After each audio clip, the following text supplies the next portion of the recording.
The first one is spanning tree. You can't get around that. And the biggest one is something called an L2 loop. This is your biggest problem in this type of design. Why? Because normally in this design, the VLANs or the broadcast domains are spread all over the place. So I'm just using VLAN 10 as an example. So that's spread all over the place. Every building has it, whatever. And that's because most engineers find this easy. Like, hey, I don't want to have to worry about IPN and, routing and all that good stuff in different buildings, blah, blah, blah, blah. And they're used to this as the campus. But here's the problem.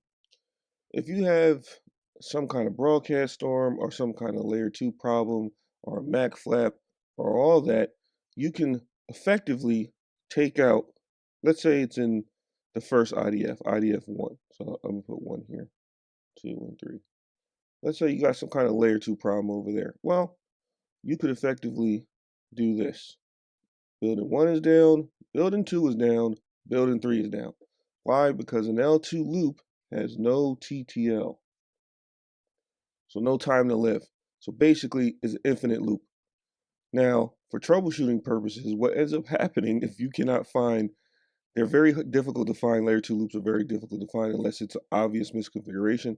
But what ends up happening here is you have to start bringing down links to figure out where the problems come from. Obviously, you need to look at the MAC address table, see any flapping or anything like that.